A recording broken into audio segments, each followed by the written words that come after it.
Charlene, today what we're going to be doing is I'm going to have a look at your teeth, but in addition we're going to actually be checking the soft tissues of your mouth.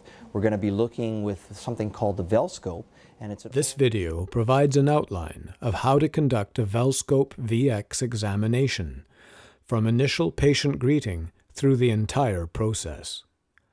It will illustrate potential mucosal variations and confounders that may appear in a VELscope VX exam, and provide you with a reference on how to proceed with these types of indications.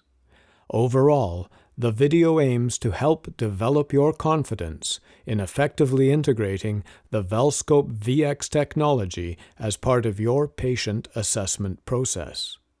The VELscope VX Enhanced Oral Assessment System is a valuable additional component of a state-of-the-art comprehensive oral mucosal examination.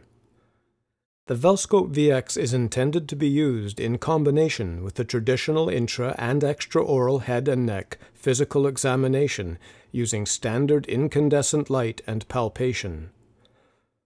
VELscope VX does not replace or diminish the importance of the traditional head and neck exam.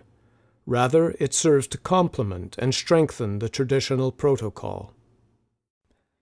The occasional patient may show initial reluctance to the VELscope VX exam, especially if they have at-risk habits.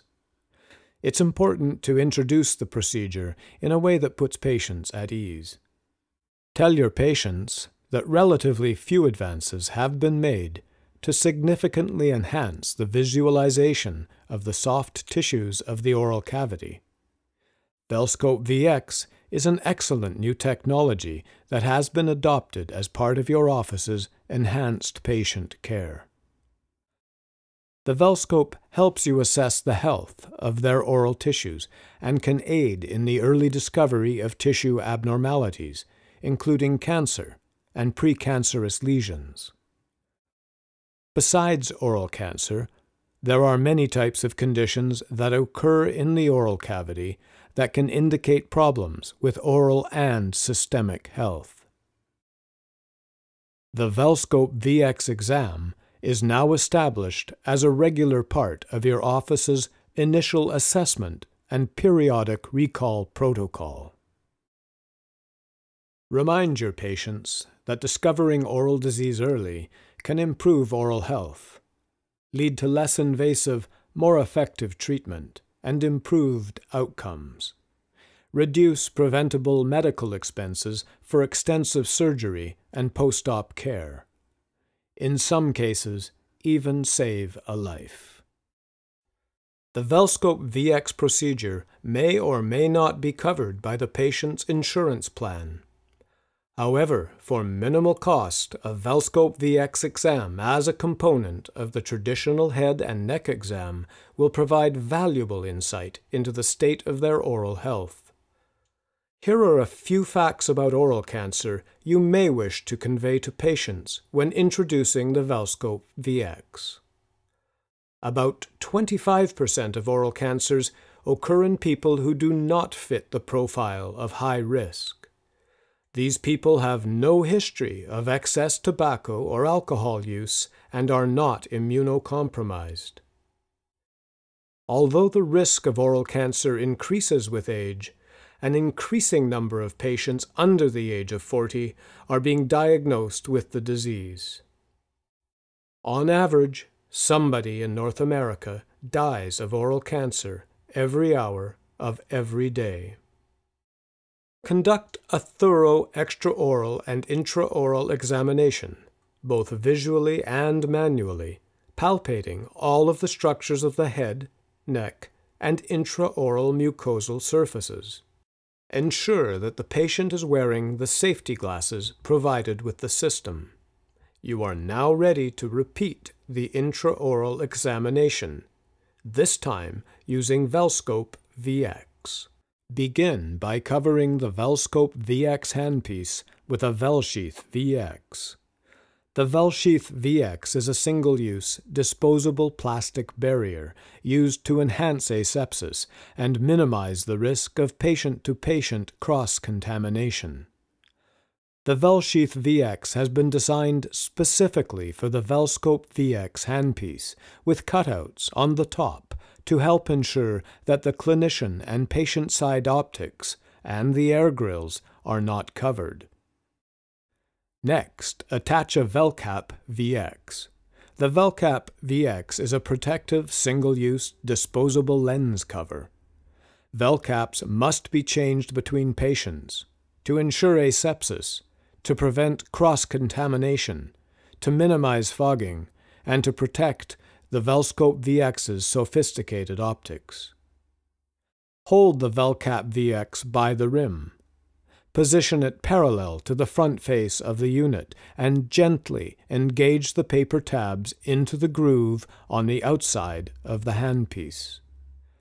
Make sure that the VELcap VX window is parallel to the face of the unit. Do not apply excessive force and avoid touching the clear plastic window.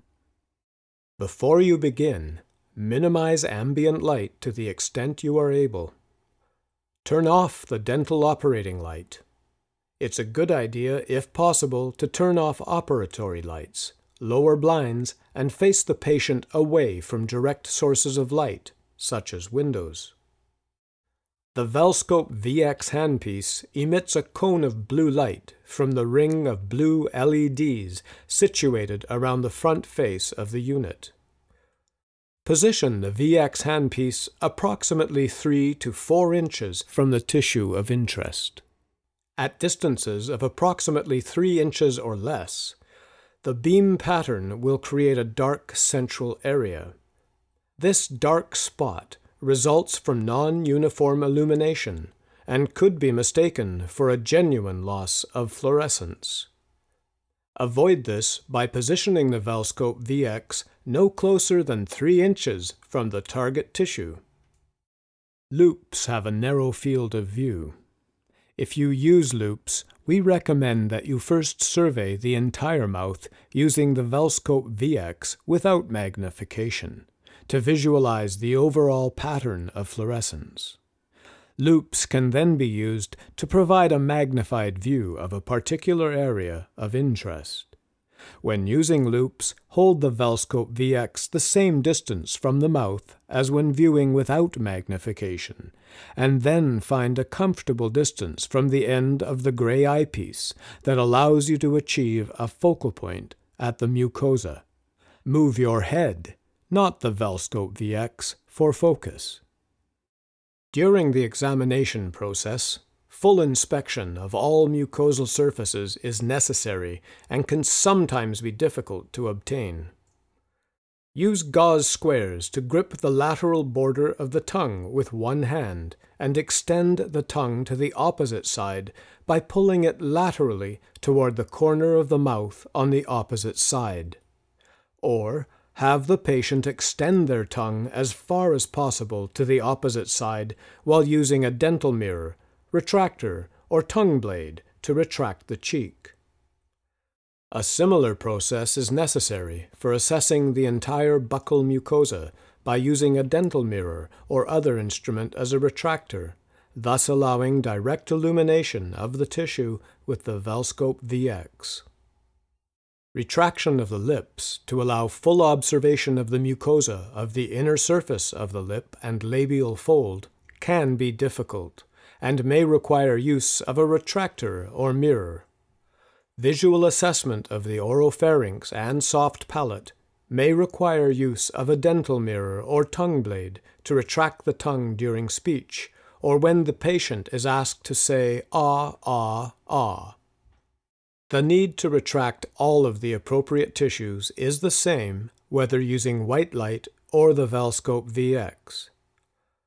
When using the VELscope VX, however, one hand is occupied, holding and maneuvering the scope, while the other hand retracts tissue. In difficult circumstances, it may be necessary for the dental assistant or even the patient to assist the examining dentist. There is no clinical fluorescence presentation through the VELscope VX that is definitely positive for dysplasia, oral cancer, inflammatory oral changes, or any other type of oral disease. It's important to understand that the VELscope VX is not a diagnostic test with a positive, negative, or yes-no answer. Similarly, the conventional intraoral exam does not yield a definitive diagnosis from only the visual appearance under white light. The white light exam and the VELscope VX exam are analogous procedures with comparable objectives: the discovery of potential abnormalities that may require further investigation. The power of the VELscope VX is its sensitivity to detect subtle mucosal changes that help clinicians detect abnormal areas that might have been overlooked during the conventional exam. The best way to categorize what you see through the VELscope VX is in terms of normal and abnormal patterns of fluorescence. Abnormal tissue typically appears as an irregular, dark area that stands out against the otherwise normal fluorescence pattern of surrounding healthy tissue. Sometimes, however, an area of normal tissue may exhibit a combination of bright and dark areas. Try to develop an appreciation for normal patterns of fluorescence by using the educational material provided with your system, combined with your own clinical experience and common sense. The contrast between normal and abnormal patterns of fluorescence, as well as an appreciation of the underlying physiological structures, will assist you in differentiating between healthy mucosa and areas of concern that may require further action. Now that we understand the concept of normal variation, let's take a look at oral tissue under white light and VELscope VX. This is a normal floor of mouth. Sometimes the area around the sublingual gland can be well vascularized and can lead to a loss of fluorescence that represents vascular variation and not pathological change. On the other hand, the floor of the mouth is a common site for development of oral dysplasia and oral cancer in patients with a history of excessive use of tobacco and alcohol. That area deserves careful visual and VELscope VX observation. Sometimes a normal oropharynx can host varying numbers of lymphoid aggregates, which, due to tissue structure, display a pronounced loss of fluorescence that does not signal serious pathology. On the other hand, a patient with a history of risk factors such as tobacco, alcohol, STDs, or immune system suppression is at higher risk of malignant disease of the aerodigestive tract, including the oropharynx. The presence of an irregular zone of loss of fluorescence should never be ignored. Pigmented tissue, such as this example of an amalgam tattoo, appears dark under both white light and VELscope VX. The buccal mucosa is a common site for irritation and consequent inflammation. Inflammation always shows a distinct loss of fluorescence because of increased blood content. The intense inflammation associated with erosive lichen planus results in a pronounced loss of fluorescence. Note the hyperkeratotic area on the ridge. If this lesion showed increased fluorescence, it would most likely be a simple case of uninflamed hyperkeratosis. In this example, however, the area shows a strong loss of fluorescence and is, in fact, dysplasia. If a suspicious area is discovered, reevaluate under white light and VELscope VX, trying to identify what might have caused the region to appear abnormal. Take into consideration its appearance under both VELscope VX and white light, its response to palpation, as well as patient history information, including risk factors. Document all findings, both normal and abnormal, in the patient's clinical record. The VELscope VX oral lesion form, tracking chart, and other useful documents are available online at VELscope.com. Re-examine any suspicious regions under white light as follows. Re-evaluate the region under white light. Re-palpate the region. Identify any conditions that may have caused the region to appear dark under VELscope VX examination. Some conditions that may appear dark under VELscope include traumatic lesions such as chronic irritation from denture friction or cheek biting, pigmented lesions such as melanotic macule, common infections such as oral candidiasis and recurrent herpes, and inflammatory conditions such as aphthous ulcers, or vascular lesions such as varicosities, hematoma, or petechiae secondary to trauma. If after re-examination the cause of the lesion cannot be identified, observe the suspicious tissue through the VELscope handpiece while applying diascopic pressure. This is often referred to as blanching. Compress the lesion using a light amount of pressure in a sweeping motion with the back side of an explorer, dental mirror, flat instrument, or your finger. Fluorescence is typically lost in areas of inflammation. If fluorescence returns when you compress the tissue, there may be an inflammatory component to the lesion. It's important to note, however, that dysplasia can also be accompanied by inflammation. If a lesion does not completely blanch when compressed, heightened observation and follow-up is warranted. For a comprehensive discussion of tissue under diascopic pressure, please refer to the training materials provided with your system. If a suspicious area cannot be ruled out as a normal variant or otherwise benign, a follow-up visit for re-evaluation should be scheduled in approximately 2 weeks. The dentist should remove all potential etiological contributors in the area, such as trauma or infection. The intervention could be as simple as relieving a pressure point under a denture base, recontouring a sharp cusp, or treating for oral candidiasis. If the lesion has not resolved after the follow-up time, proceed with further investigation of the suspicious tissue according to your regular protocol, which may include biopsy or referral to a specialist. Your clinical judgment will ultimately determine the appropriate course of action. Persistent abnormal findings should never be ignored, and should be followed until they either resolve or their cause is well understood. Emphasize to the patient, however, that persistent abnormal findings do not necessarily indicate cancer. If the patient cannot make a follow-up appointment, or if the dentist feels that the patient is unreliable, immediate steps are advised, including immediate biopsy if possible, or referral to their primary care provider or a specialist. Remember, the gold standard for diagnosing precancerous and cancerous lesions in the soft tissues of the oral cavity is surgical biopsy.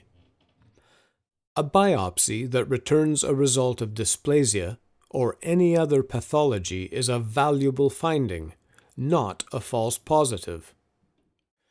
Discovering dysplasia early allows for the highest probability of a favorable treatment outcome. Dysplastic lesions, depending on the grade, have an increasing risk of progressing to cancer. Discovering them early allows for the highest probability of a favorable treatment outcome. Opinions differ on the treatment options for the various degrees of dysplasia, but it is generally accepted that detection is critical, as is regular follow-up. The role of the general dentist is to detect tissue variations, abnormalities, and frank pathology, and to establish the best diagnosis possible within the diagnostic processes they are using. The role of the RDH is to assist the dentist in that process by detecting suspicious tissue changes. The dentist-hygienist team can then decide next steps that may include a follow-up visit, a biopsy, or specialist referral as appropriate. Abnormal mucosa can be caused by a wide spectrum of conditions. Just the same, it is much better to err on the side of caution and sample suspect tissue than to ignore a potential disease process that could lead to oral cancer or another serious condition. A significant advantage of the VELscope VX screening system is easy photo documentation with a variety of camera types. No special filters are necessary, and the VELscope VX digital camera, which is sold separately, is easy to use by all staff members. It's recommended that all areas of concern be photo documented, both under standard lighting conditions and through the VELscope VX handpiece. The VELscope VX digital camera is an ideal tool for documenting the fluorescence response of the tissue under blue light excitation, as well as its appearance under normal lighting. It's recommended to acquire both fluorescence photographs and conventional photographs using the camera's built-in flash when photo documenting an area of interest. The discovery of precancer or cancer is one of the most profound results of the VELscope VX exam, but it's important to remember that many oral lesions are more readily visualized through natural tissue fluorescence. A study at the University of Washington demonstrated that the addition of VELscope VX to routine clinical examinations resulted in the detection of mucosal abnormalities that were not detected by the conventional white light exam. Importantly, these abnormalities included not only dysplasia, but lichen planus and other inflammatory lesions. The study highlights an aspect of VELscope VX that is sometimes overlooked. In addition to the detection of dysplasia and cancer, the VELscope system is a valuable tool for the discovery of conditions that may not present with obvious oral change when viewed under white light, either because the condition is in its early stages or because the nature of the lesion masks the underlying inflammatory change. These conditions may include viral, fungal, and bacterial infections, inflammation from a variety of causes, including lichen planus and other lichenoid reactions, traumatic lesions and localized areas of trauma, squamous papillomas, and salivary gland tumors. It bears repeating that the VELscope VX is not a diagnostic test and does not, consequently, incur false positives. It is one component of the oral mucosal assessment process, and the final decision about whether disease or abnormality is present depends on the sum total assessment from data collected from patient history, palpation assessment, white light examination, and VELscope VX assessment. Understanding the potential of the VELscope VX system adds significant clinical value to your practice, since the appropriate treatment of mucosal abnormalities, including cancer and precancer, can enhance care, add to the prestige of your practice, improve your patients' quality of life, or even save them from a potentially deadly disease. Thanks a lot for coming in today, and we'll see you in a couple weeks, okay?